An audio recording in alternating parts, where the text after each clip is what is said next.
Halo teman-teman pecinta sepak bola, selamat datang di channel Bola Kaki, channel yang berisi perkembangan informasi dan prediksi pertandingan sepak bola. Assalamualaikum warahmatullahi wabarakatuh, salam olahraga, salam sepak bola, kembali dengan saya di channel Bola Kaki. Teman-teman, bagaimana kabarnya teman-teman semuanya hari ini?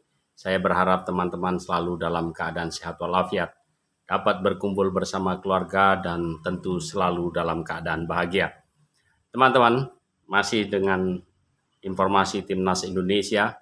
Kali ini saya akan memberikan informasi tentang para pemain Timnas Indonesia yang akan berlaga dalam kualifikasi pra Piala Dunia zona Asia, terutama untuk lini pertahanan, dan juga tentang Timnas Indonesia yang baru saja lolos dari kelompok umur U17 di bawah asuhan coach pelatih Nova Arianto yang meloloskan diri dari fase grup menuju putaran final nanti di bulan Maret di Arab Saudi. Sebelum lanjut teman-teman, saya ucapkan terima kasih terlebih dahulu kepada semua teman-teman yang sudah mendukung video saya, menonton, menekan tombol like dan subscribe. Tanpa dukungan teman-teman, tentu video saya ini tidak akan berarti apa-apa. Untuk itu saya ucapkan terima kasih yang sebesar-besarnya. Baik, teman-teman pecinta sepak bola tanah air dimanapun teman-teman berada, bahwa Timnas Indonesia dari kelompok umur U17 pada tanggal 27 kemarin sudah menyelesaikan babak penyisihan dan Indonesia memastikan diri lolos menuju putaran final kelompok umur U17 di Arab Saudi yang menurut rencana baru putaran finalnya dilaksanakan di bulan Maret. Memang kita berbagi dengan posisi runner-up dan juara grup ada Australia.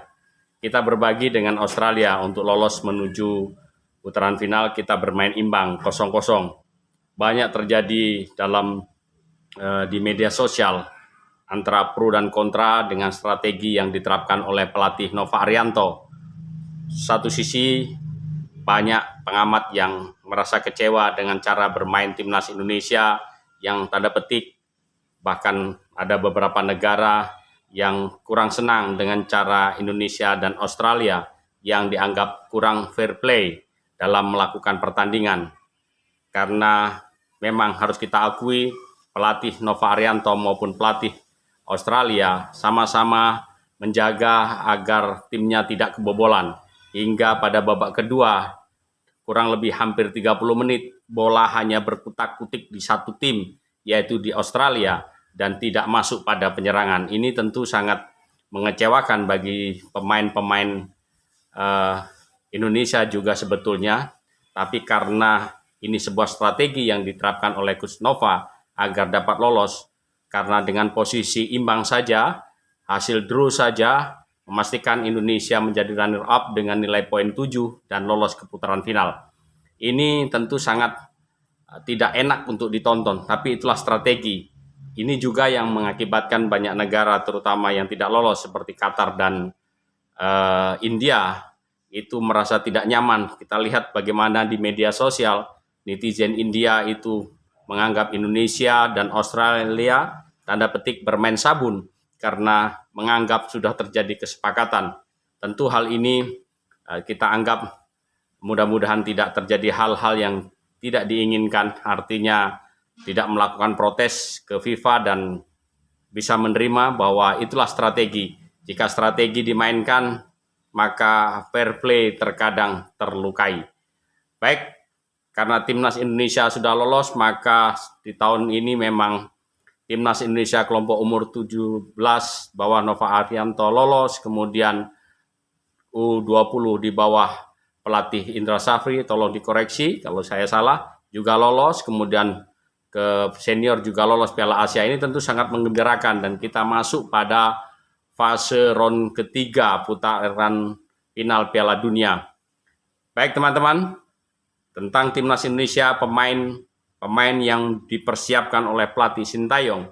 Kita tahu setelah Ketua Umum Erick Thohir melakukan evaluasi, monitoring dalam artian melihat kendala-kendala yang dihadapi oleh Timnas Indonesia, apa yang kurang dan apa yang harus diperbaiki.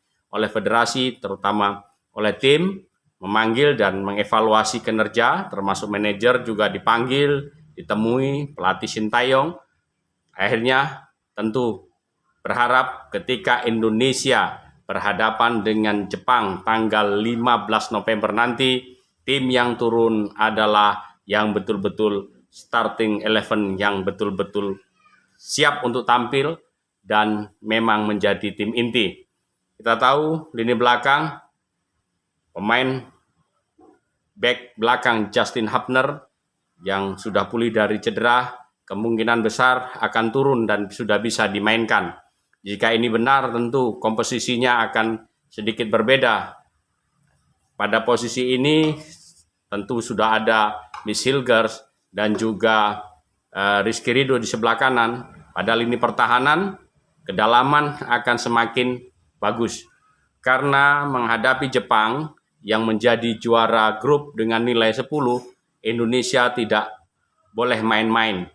Jepang adalah negara yang menjadi langganan Piala Dunia dan saat ini di grup C dia memuncaki klasmen dengan nilai 10. Bagaimana tidak, pasukan Hajime ini berhasil memenangkan 3 pertandingan dengan 1 kali imbang. Dengan demikian, ketika berhadapan dengan Indonesia, pemain sekelas Ragnar Orotmangun, Tom Haye, kemudian Martin Paes, dan juga Kelvin Verdong, ini tentu akan lebih di setel, lebih dipadukan, ditambah dengan Miss Hilgers dan Iliano Renders, dan juga tentunya Rizky Ridho, ini diharapkan lebih variatif, lebih terjadi chemistry, dan harapannya ketika menghadapi Jepang minimal kita dapat meraih poin 1. Dan jika kita berhasil memperoleh kemenangan tentu sangat luar biasa. Itulah teman-teman informasi yang dapat saya berikan bagaimana Timnas Indonesia kelompok umur yang meloloskan diri ke putaran final U17 di bawah asuhan Coach Novarianto dan kembalinya Justin Hubner untuk bermain diperkirakan tanggal 15 nanti sudah bisa ditampilkan, diharapkan lebih memperkuat lini pertahanan dan tentu hasil terbaik diharapkan bisa diperoleh oleh Timnas Indonesia. Kita dukung Timnas Indonesia karena Timnas Indonesia adalah milik dan kebanggaan kita bersama. Bersama saya Mas Nanang, salam olahraga, salam.